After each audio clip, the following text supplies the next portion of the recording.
Hello बच्चों, चलिए प्रश्न को पढ़ते हैं। प्रश्न में है, एक वैज्ञानिक आनुवांशिकी अभियांत्रिकी द्वारा नए प्रकार का मक्के का पौधा तैयार करना चाहता था जो ठंडे तापमानों को सहन कर सके। प्रावस्था परिवर्तन के तापमान को कम करने हेतु उन्होंने पादप झिल्ली के अवयव में परिवर्तन का प्रयास करने का निश्चय किया। निम्न में से किस झिल्ली परिवर्तन को पौधे की ठंड सहन करने की क्षमता में सुधार हेतु अपेक्षित कर सकते हैं? तो इस प्रश्न की मुख्य अवधारणा है, मुख्य अवधारणा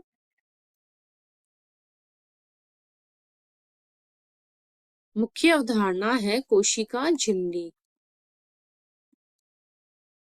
कोशिका कोशिका झिल्ली पादपों में कोशिका झिल्ली के बाहर एक सुरक्षा देने के लिए कोशिका भित्ति पाई जाती है, जबकि जंतुओं में कोशिका भित्ति अनुपस्थित होती है। तो कोशिका झिल्ली क्या करती है? ये गत्यात्मक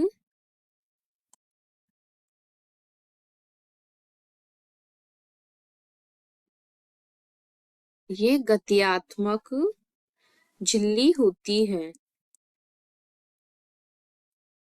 झिल्ली होती है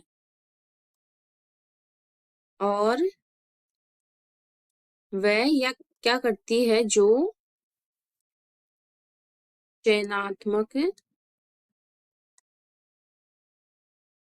चयनात्मक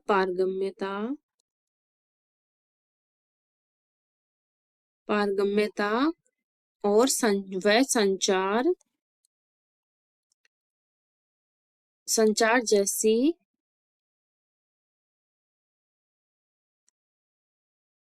क्रियाओं को करती है। क्रियाओं को करने में सहायक होती है।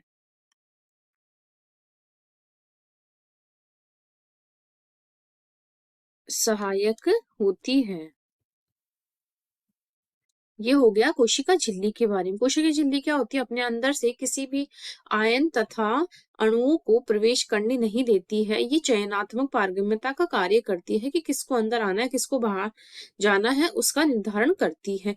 अब हमने कोई कोशिका ली है या कोई कोशिका झिल्ली ली है, तो उसमें क्या होता है, उसको अगर वो ठंड को सहन करे तो हमारे उसके परिवर्तन क्या करने हैं उसकी झिल्ली में, वो देखना है। तो इसमें क्या होता है, जो कार्बन की संख्या है, इसको C से दर्शाते हैं। कार्बन का नंबर अधिक होना चाहिए, का नंबर उच्च, और वो कौन से फॉर्म में होना चाहिए, वो ट्रांस रूप में उपस्थित होना चाहिए। रूप में उपस्थित होना चाहिए। वह वह उसमें क्या होता है, जो संतृप्त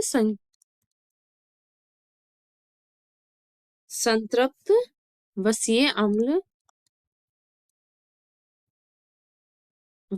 अम्लों की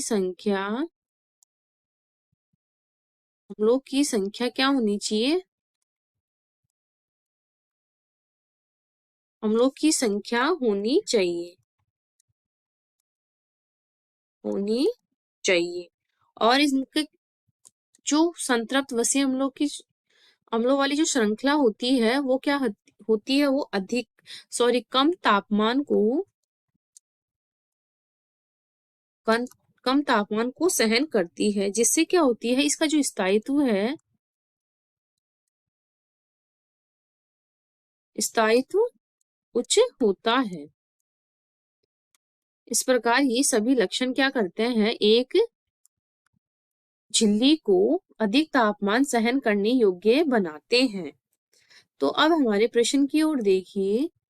तो हमारी जो ठंड को सहन करने के लिए अगर कोशिका जो झिल्ली है उसमें क्या क्या परिवर्तन करेंगे, उसमें कार्बन का जो संख्या है उसको भी बढ़ाएंगे और उसको ट्रांस रूप में रखेंगे, तथा उसमें जो संतृप्त कार्बन वसीय एसिटाइल श्रृंखला है उसकी आवृत्ति को हम क्या करेंगे, बढ़ाएंगे।